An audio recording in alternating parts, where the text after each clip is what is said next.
ओजरी भी बड़े शौक से खाई जाती है। अभी मुझे इसका एक तो आप बताएं कि कुरानी नुक्ता नज़र के हवाले से कि क्या ओजरी खाना ठीक है और क्या ये हमारे लिए फ़ायदेमंद है, इस पे आप क्या कहना चाहेंगे?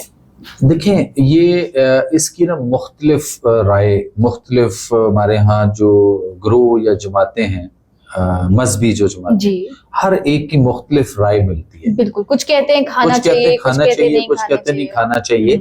बहरहाल अगर उसको दोनों तरफ से अगर उसके तिब्बी फायदे देखे जाएं तो वो तिब्बी फायदे के हवाले से जो है वो हमारे बॉडी के लिए अच्छी है, अगर उसको अच्छी तरह साफ सुथरा करके उस तरीके से प्रोसेस करके खाया जाए तो फिर कोई इतना बड़ा मजाइका नहीं है। लेकिन डिपेंड ऑन कि आप किस स्कूल ऑफ थॉट से ताल्लुक रखते हैं या सुनने वाला किस स्कूल ऑफ थॉट से ताल्लुक रखता है, कुछ खाना चाहते हैं कुछ नहीं खाना चाहते। तो बहरहाल लोग खाते हैं और आपको आम दिनों में भी देखे कि जो है वो खाई जाती है, लोग खा भी रहे हैं, कोई इशू नहीं है उसका।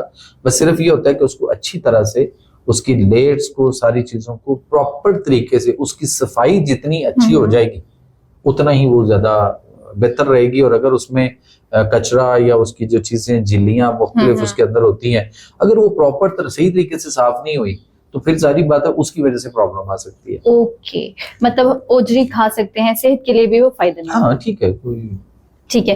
अच्छा, इसके अलावा बकरे के पाए बहुत शौक से खाए जाते हैं और हम जाहिर सी बात है कि अगर मार्केट से नॉर्मल डेज में हम ले रहे हैं पाए तो वो तो ऑलरेडी उसी फॉर्म में होते हैं, जले हुए होते हैं और जैसे उसका एक प्रोसेस होता है। लेकिन ईद के दिनों में अब जैसे कुर्बानी की है फिर हम उनको जलवाने के लिए भेजते हैं, तो जैसे ही वो वापस आते हैं कुछ लोग वैसे ही पकाने के लिए रख देते हैं, तो क्या हमें वेट करना चाहिए या जैसे ही वो आए फौरन हम पका सकते हैं? देखिए, पहली बात तो यह है कि ये जो हम बाजार से उसको वो करवाते हैं ना, प्रोसेस करवाते हैं जलवाने का, बिल्कुल वो जलाने वाला प्रोसेस वो जो आग से कर रहे हैं या सिलेंडर से कर रहे हैं ना, वो हमारे लिए हार्मफुल हो सकता है। ओके, हमें ये चाहिए घर के चूल्हे के ऊपर अगर उसको हम वो प्रोसेस करें और उसको जलाएं खवातीन खुद घर में, तो वो ज्यादा अच्छा है, हाइजेनिकली भी ठीक है एज पर कंपेयर टू के एलपीजी गैस या जो बाजार सिलेंडर पे वो गैस, और फिर वो जिसके साथ वो उसको इतना वो बहुत ज्यादा स्पीड के साथ कर रहे होते हैं, उसके साथ तो स्किन भी सारी जी वो भी आपकी जिन चीज ने हमने उसको फायदा देना है वो भी बीच में बर्न हो जाएगी, तो फिर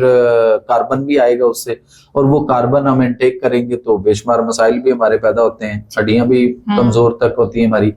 सो खवातीन को चाहिए कि वो खुद से घर में उसको करें। ठीक है। अच्छा, बकरे के पाए खाना, मैंने अपनी लाइफ में अपने पेरेंट्स के साथ रहते हुए उनकी लाइफ में मैंने जिंदगी में शायद कभी नहीं खाए थे। अच्छा, पता नहीं क्यों मुझे नहीं अच्छे लगते थे या मैं देख के अजीब सा एक फील होता था।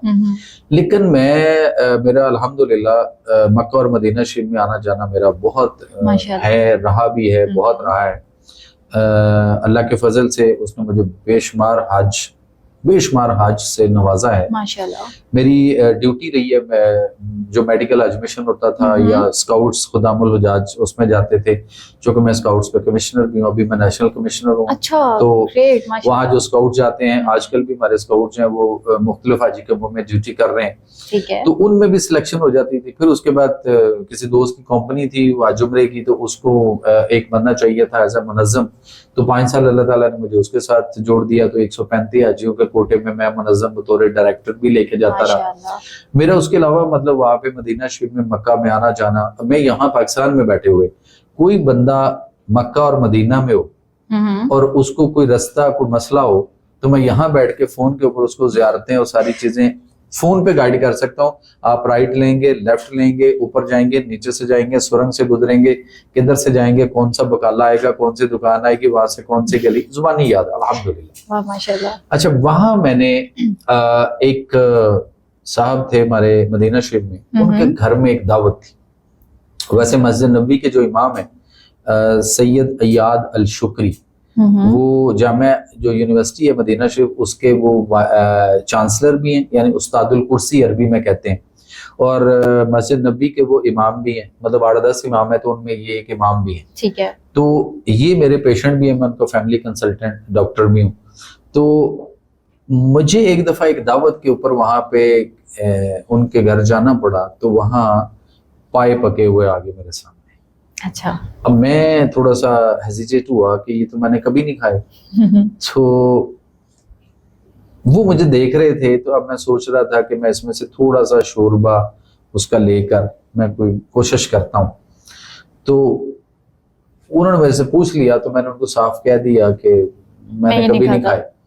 تو انہوں نے مجھے کہا کہ یہ آپ مدینہ شریف میں بیٹھے اور یہاں پہ کوئی بھی چیز کھانے کو جو ملے وہ اس کا کبھی بھی کوئی انکار نہیں کرتا, نہ کرنا چاہیے. ایک نمبر 2 انہوں نے جو فرمایا, انہوں نے کہا جی کہ نبی کریم صلی اللہ علیہ وسلم جو ہے وہ طب نبوی کے اندر بھی ہے کہ نبی کریم صلی اللہ علیہ وسلم جو ہے وہ بکرے کے پائے جو ہے وہ بڑے شوق سے تناول فرماتے تھے.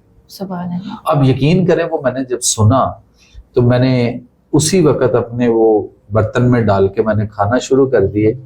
اور جب میں وہاں سے میری ڈیوٹی ختم ہوئی اور جب میں پاکستان واپس آنے لگا تو میرے گھر والوں نے میرے سے پوچھا کہ جی آپ جب پہنچیں گے تو چونکہ صبح کی فلائٹ تھی 5-5:30 بجے لاہور ایئرپورٹ پہ, تو ظاہر 7-8 بجے گھر پہنچ جانا تھا. تو میرے سے انہوں نے پوچھا کہ آتے ہی آپ ناشتے میں کیا لیں گے؟ تو میں نے انہیں کہا کہ آپ پائے پکائیں. تو انہوں نے کہا کہ ان کے ساتھ شاید کوئی مہمان آ رہے ہوں گے وہاں سے. تو جب میں گھر پہنچا تو میرے ساتھ تو کوئی بھی نہیں تھا. تو انہوں نے کہا جی مہمان کوئی آنے تھے, آپ کے ساتھ آئے نہیں, آپ نے کسی کو پائے کھلانے ہوں گے تو اس لیے آپ نے تو پائے پکائے. گھر پہ تو پتا آپ نہیں کھاتے پائے. میرا ان کو پتا تھا کہ یہ نہیں کھاتا. تو میں نے ان سے کہا کہ چلے وہ جو مہمان آنے تھے وہ میں ہی ہوں, میں آ گیا ہوں, بس ٹھیک ہے لائیں کھاتے ہیں.